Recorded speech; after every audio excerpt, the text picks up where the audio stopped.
વડાપ્રધાન નરેન્દ્ર મોદીએ renewable energy સમિટનો પ્રારંભ કરાવ્યો છે. મહાત્મા મંદિર ખાતે આ આખો કાર્યક્રમ આ સમિટ 18 સપ્ટેમ્બર સુધી ચાલનાર છે. તેનું ઉદ્ઘાટન વડાપ્રધાન નરેન્દ્ર મોદીએ કર્યું છે.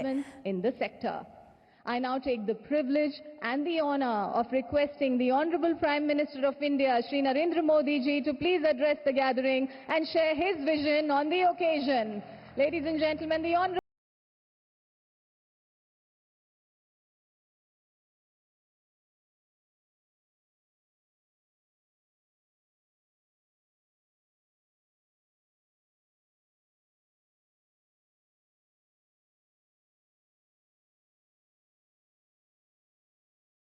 गुजरात के गवर्नर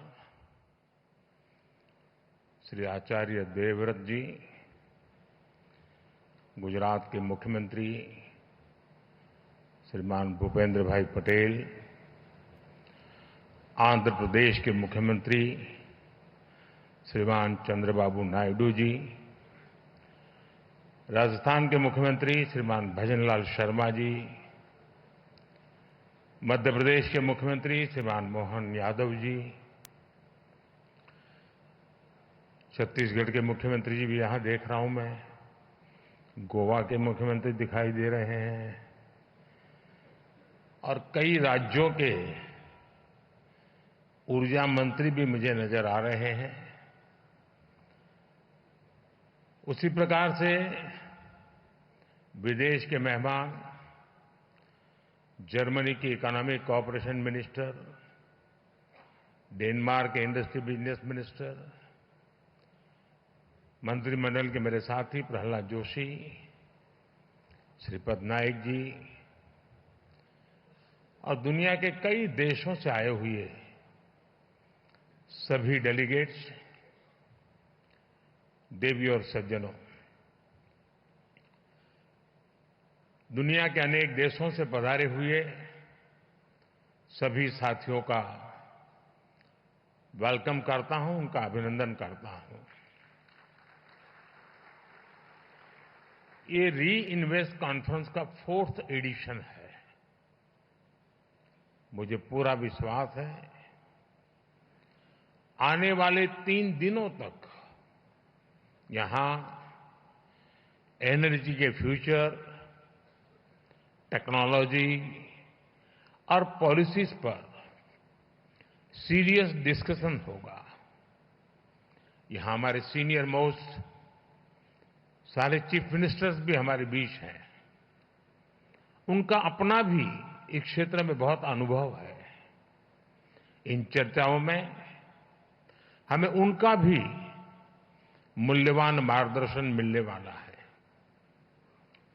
इस कॉन्फ्रेंस से हम जो एक दूसरे से सीखेंगे वो पूरी ह्यूमैनिटी की भलाई के काम आएगा। मेरी शुभकामनाएं आप सबके साथ हैं। फ्रेंड्स, आप सभी जानते हैं कि भारत की जनता ने 60 साल बाद लगातार किसी सरकार को 3rd टर्म दिया है।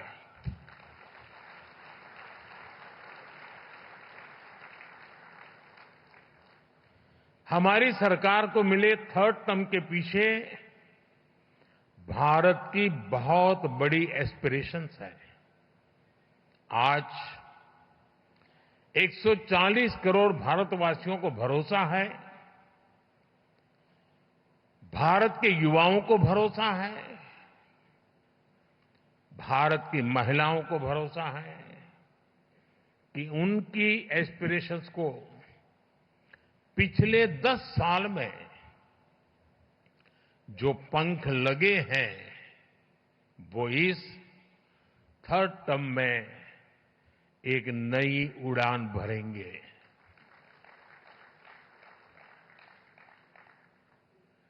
देश के गरीब, दलित, पीड़ित, शोषित, वंचित को भरोसा है कि हमारा 3rd टर्म उसके गरिमापूर्ण जीवन जीने की गारंटी बनेगा।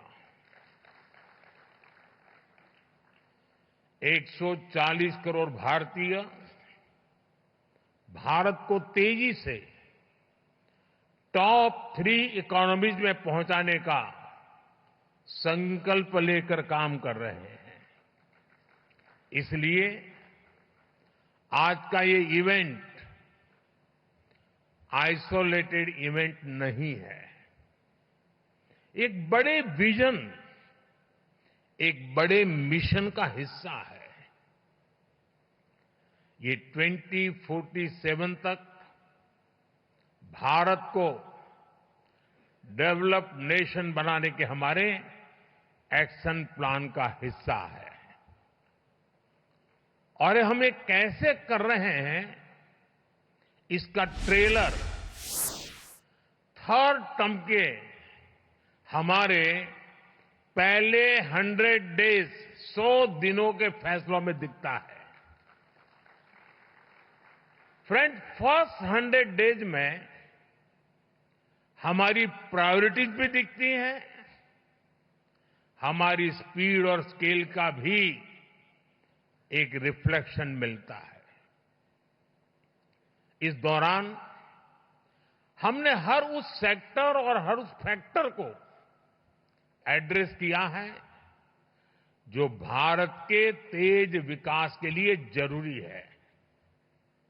इन 100 दिनों में फिजिकल और सोशल इंफ्रास्ट्रक्चर के विस्तार के लिए अनेक महत्वपूर्ण फैसले लिए गए हैं।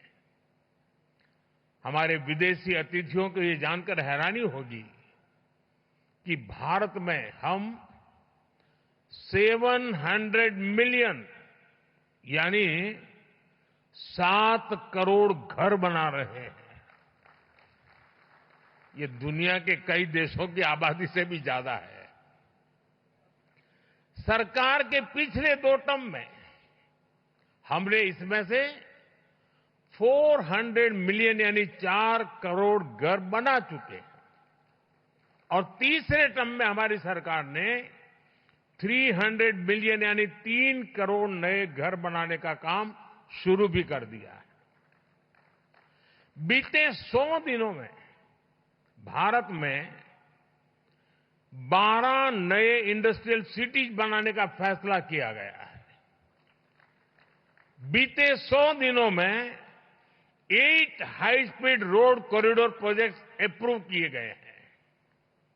बीते 100 दिनों में 15 से ज्यादा नई made in India semi high speed Vande Bharat train launch की गई है। हमने रिसर्च को प्रमोट करने के लिए भी 1 ट्रिलियन रुपीस का रिसर्च फंड बनाया है। हमने इलेक्ट्रिक मोबिलिटी को बढ़ावा देने के लिए भी अनेक इनिशिएटिव्स अनाउंस किए हैं।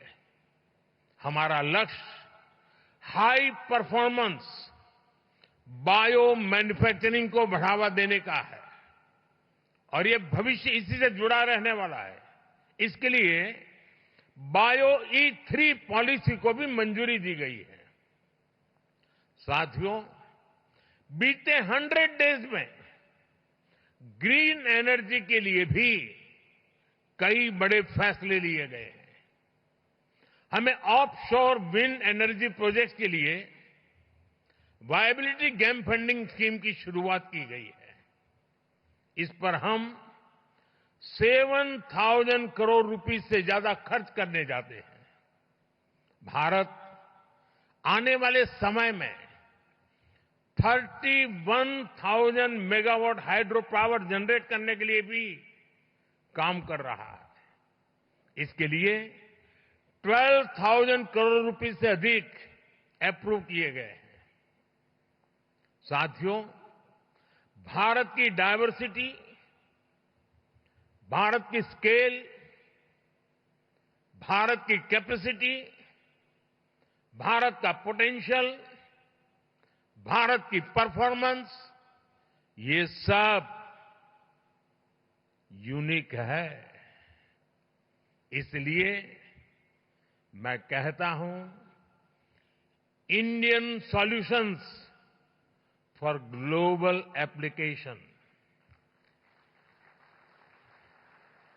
इस बात को दुनिया भी भली भांति समझ रही है। आज भारतीयों को ही नहीं बल्कि पूरी दुनिया को लगता है कि भारत 21st सेंचुरी की बेस्ट बेट है। आप देखिए, इस महीने की शुरुआत में ही ग्लोबल फिनटेक फेस्ट का आयोजन हुआ। इसके बाद फर्स्ट सोलर इंटरनेशनल फेस्टिवल में दुनिया भर से लोग शामिल हुए। फिर ग्लोबल सेमीकंडक्टर समिट में दुनिया के कोने कोने से लोग भारत आए।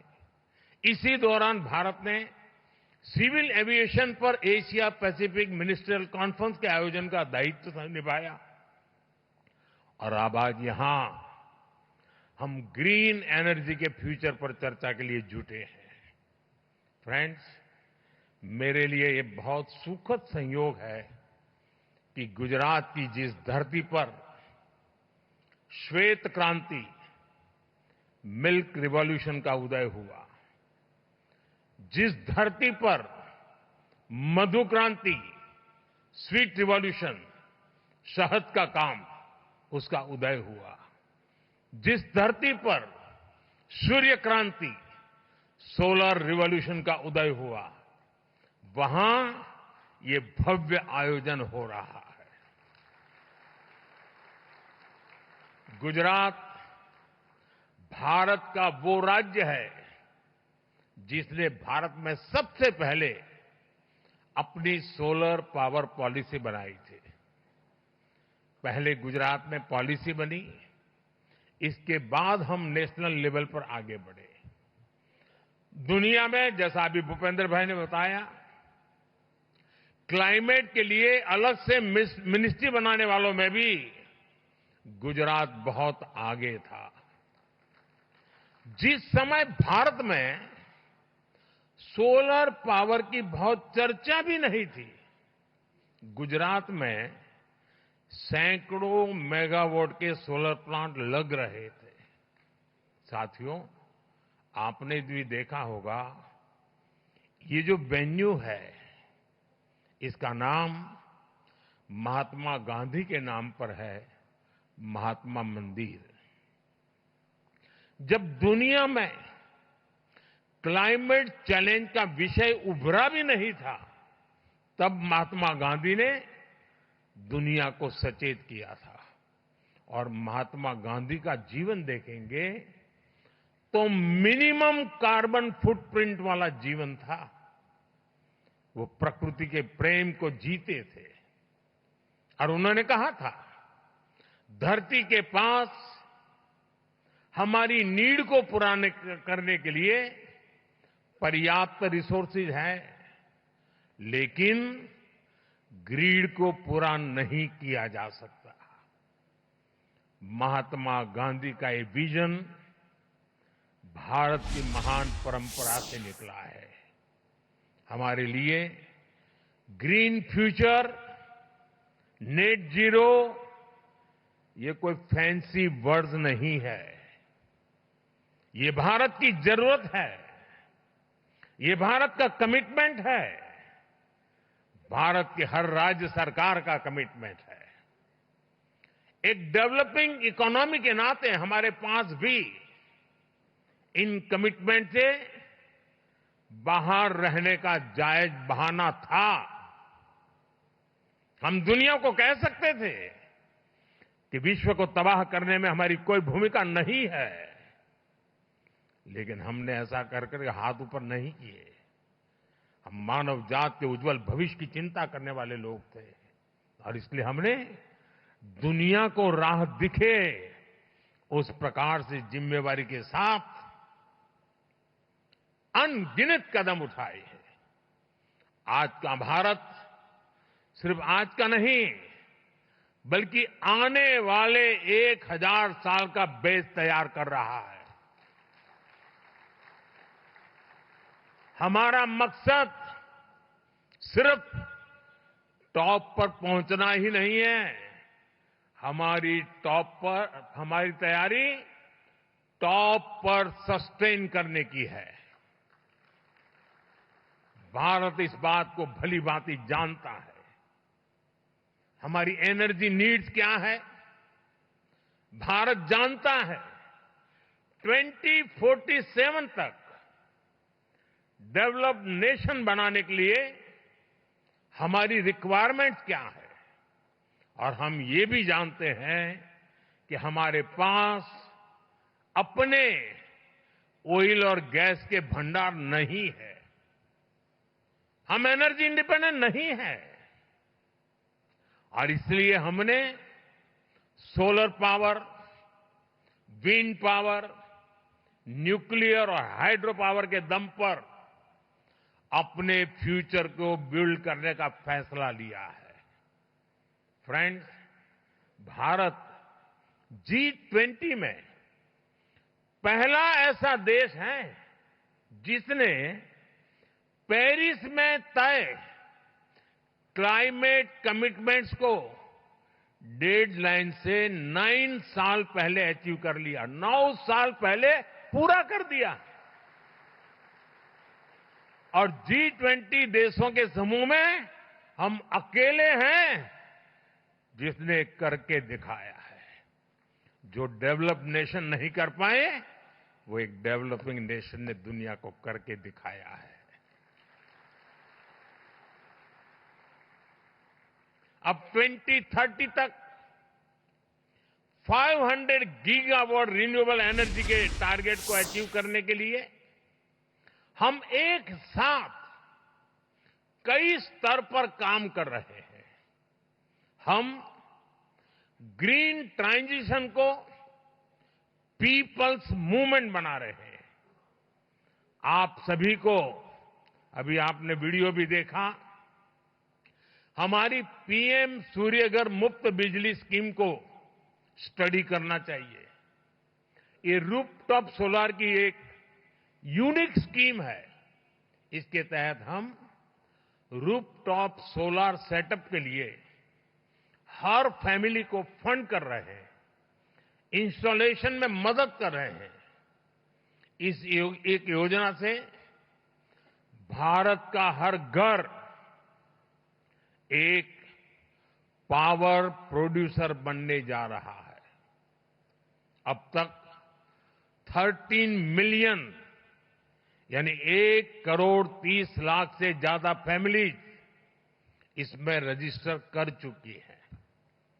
अभी तक 3.25 लाख घरों में इस योजना के तहत इंस्टॉलेशन का काम पूरा भी हो चुका है। साथियों, पीएम सूर्यघर मुफ्त बिजली योजना के जो रिजल्ट आने शुरू हुए हैं, ये रिजल्ट अपने आप अद्भुत है। एक छोटा परिवार जिसकी महीने में 250 यूनिट बिजली की खपत है और जो 100 यूनिट बिजली पैदा करके ग्रिड में बेच रहा है, उसे साल में करीब करीब 25,000 रुपए की कुल बचत होगी।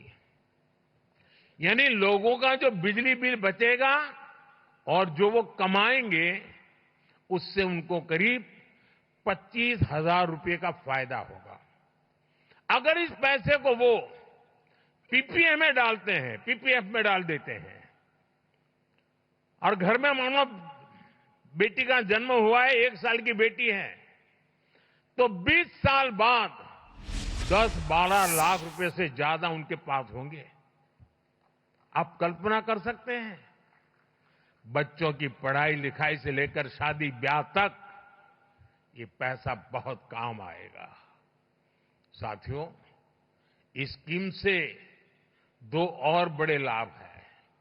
ये स्कीम इलेक्ट्रिसिटी के साथ साथ एम्प्लॉयमेंट जनरेशन और एनवायरमेंट प्रोटेक्शन का भी माध्यम बन रही है। ग्रीन जॉब बहुत तेजी से बढ़ने वाले हैं।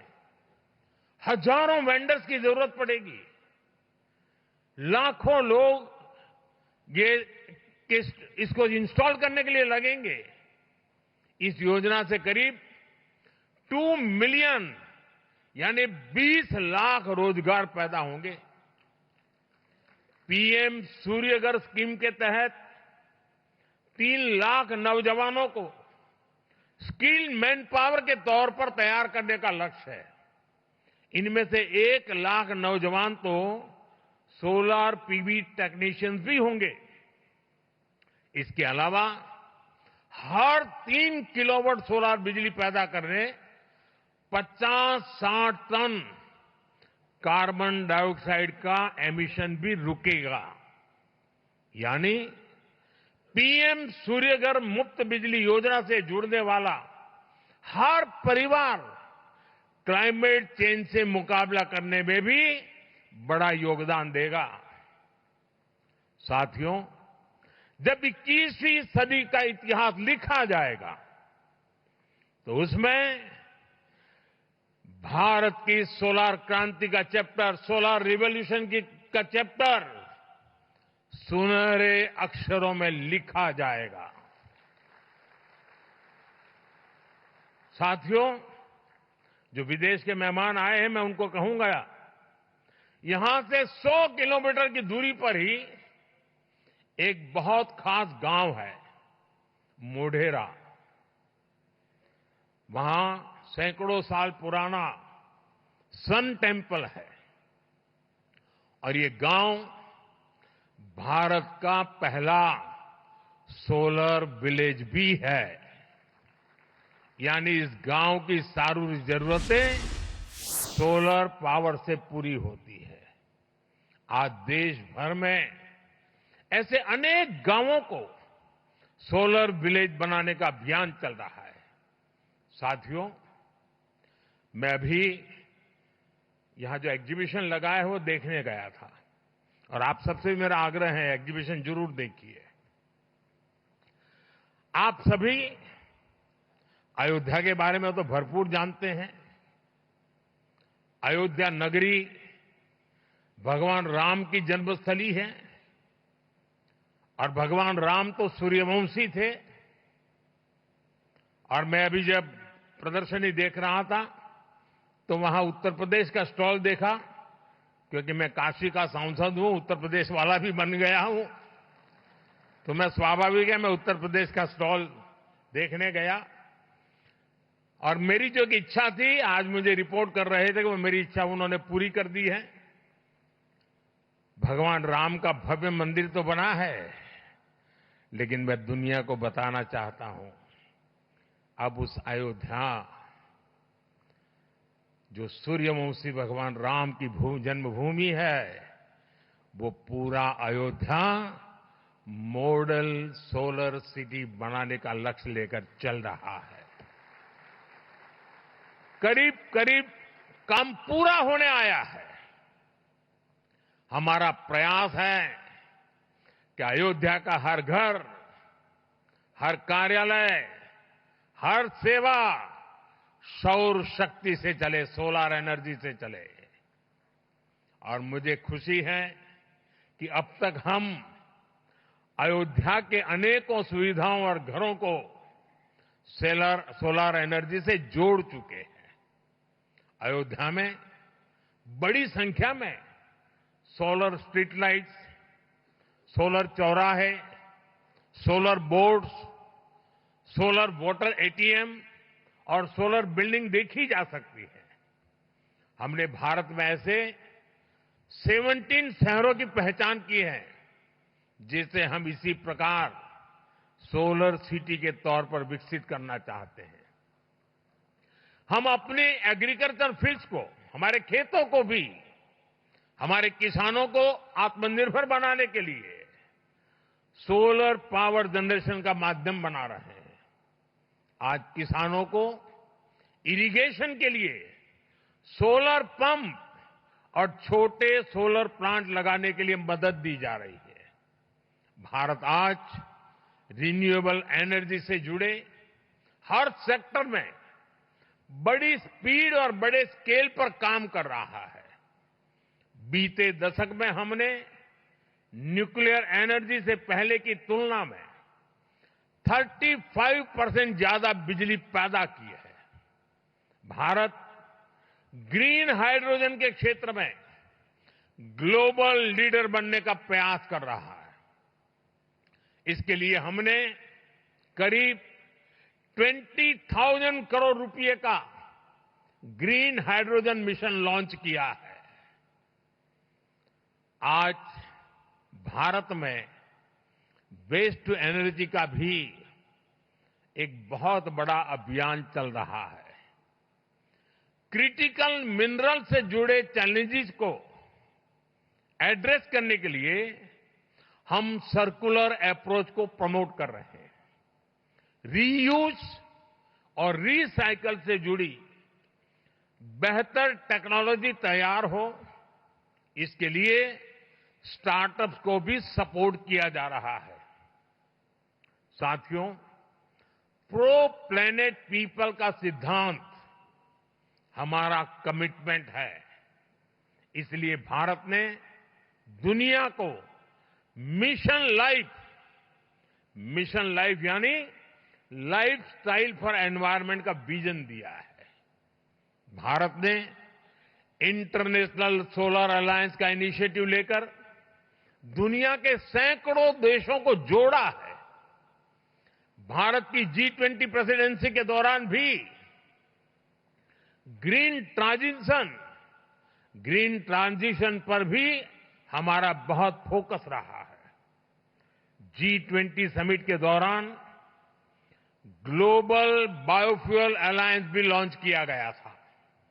भारत ने अपनी रेलवे को इस दशक के अंत तक नेट जीरो बनाने का भी लक्ष्य रखा है। कुछ लोगों को लगेगा भारत की रेलवे नेट जीरो हो मतलब क्या है, जरा मैं उनको बताता हूं।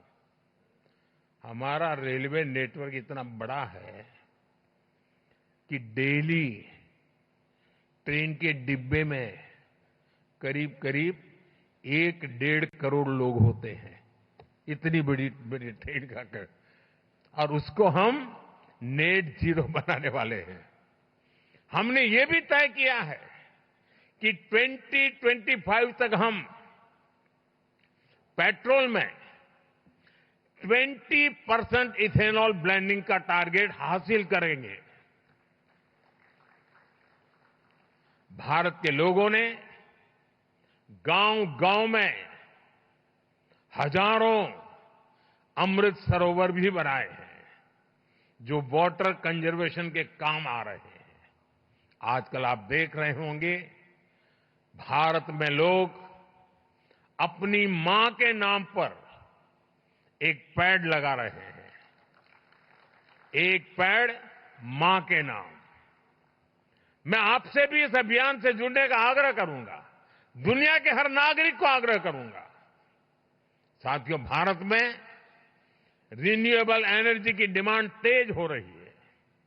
सरकार भी इस डिमांड को मीट करने के लिए नई पॉलिसीज बना रही है, हर तरह से सपोर्ट दे रही है।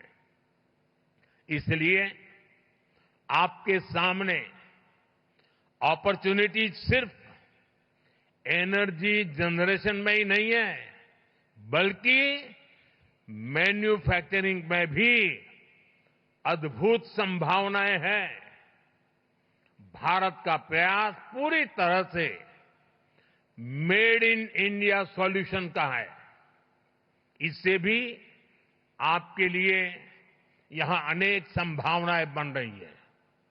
भारत सही मायने में आपके लिए एक्सपेंशन की ओर बेहतर रिटर्न की गारंटी है। और मैं आशा करता हूं कि आप उसमें जुड़ेंगे। इस क्षेत्र में इन्वेस्टमेंट के लिए इससे बेहतर कोई जगह नहीं हो सकती है। इनोवेशन के लिए बहुत अच्छी जगह और नहीं हो सकती है। और मैं कभी कभी सोचता हूं, हमारे मीडिया में कभी कभी गॉसिप कॉलम आती है, बड़ी चटाकेदार होती है, मजेदार होती है कभी कभी, लेकिन उनका एक बात पर ध्यान नहीं गया और आज के बाद जरूर ध्यान जाएगा। अभी जो यहां भाषण कर रहे थे ना प्रहलाद जोशी, वो हमारे रिन्यूएबल एनर्जी के मिनिस्टर है, लेकिन मेरी पिछली सरकार में वो कोयले के मंत्री थे।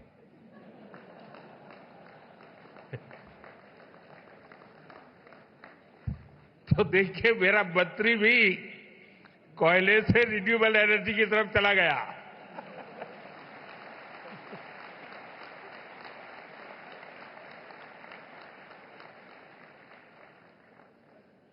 मैं एक बार फिर आप सभी को भारत की ग्रीन ट्रांजिशन में इन्वेस्ट करने के लिए आमंत्रित करता हूं और आप इतनी बड़ी तादाद में यहां आए, मैं आपका फिर से एक बार इस धरती में मैं पैदा हुआ, गुजरात ने मुझे बहुत कुछ सिखाया, तो मेरा भी मन करता है कि गुजरात के मुख्यमंत्री के साथ साथ मैं भी आप सबके स्वागत में अपनी भावनाओं को व्यक्त करते हुए, आप सबका धन्यवाद करते हुए, सभी राज्यों की भागीदारी के लिए मैं सभी राज्य सरकारों का भी आभार व्यक्त करता हूं।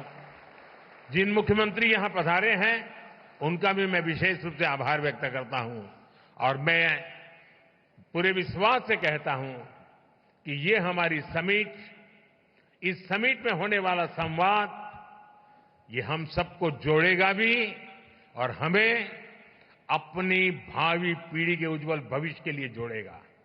मुझे याद है एक बार राष्ट्रपति ओबामा यहां पर टूर, भारत में उनका प्रवास था, बायोलेटरल विजिट के लिए आए थे, तो हमारी प्रेस कॉन्फ्रेंस थी दिल्ली में। तो किसी पत्रकार महोदय ने पूछा, क्योंकि उस समय चल रहा था, लोग भांति भांति ये सारे आंकड़े घोषित करते रहते, ये करेंगे वो करेंगे, तो उन्होंने मुझे पूछा कि दुनिया में भांति भांति के देश बड़े बड़े टारगेट तय कर रहे हैं, क्या इसका दबाव है क्या आपके मन पर? और मैंने उस दिन जवाब दिया था मीडिया को, ये मोदी है,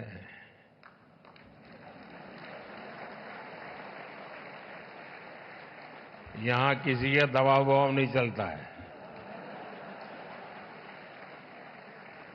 फिर मैंने कहा था कि हां, मुझ पर दबाव है और वो दबाव है हमारी भावी पीढ़ी के संतानों का, उनके सब जो जन्मे भी नहीं है लेकिन उनके उज्जवल भविष्य की चिंता मुझे सताती रही है और इसलिए आने वाली पीढ़ियों के कल्याण के लिए काम मैं कर रहा हूं। और आज भी ये समिट हमारे बाद दूसरी, तीसरी, चौथी पीढ़ी के उज्जवल भविष्य की गारंटी बनने वाली है। उतना बड़ा काम करने के लिए आप यहां आए हैं, महात्मा गांधी के नाम पर बने इस महात्मा मंदिर में आए हैं। मैं फिर एक बार आप सबका हृदय से बहुत बहुत धन्यवाद करता हूं। नमस्कार। बहुत धन्यवाद माननीय प्रधानमंत्री जी। इस महत्वपूर्ण क्षण में हम हमारे आदरणीय प्रधानमंत्री जी श्री नरेंद्र मोदी जी के प्रति हार्दिक आभार व्यक्त करते हैं। माननीय प्रधानमंत्री जी के गतिशील और दूरदर्शी नेतृत्व में भारत के नवीकरणीय ऊर्जा परिदृश्य को एक नवीन आकार प्रदान हुआ है। आपकी अटूट प्रतिबद्धता हम सभी के लिए प्रेरणा का प्रतीक रहा है। We thank the Honorable Prime Minister for his inspiring address, ladies and gentlemen, that will propel the sector to strive even harder to achieve the vision of our Honorable Prime Minister of India. Esteemed dignitaries, ladies and gentlemen, let's have a resounding round of applause once again for the Honorable Prime Minister of India, Shri Narendra Modi ji.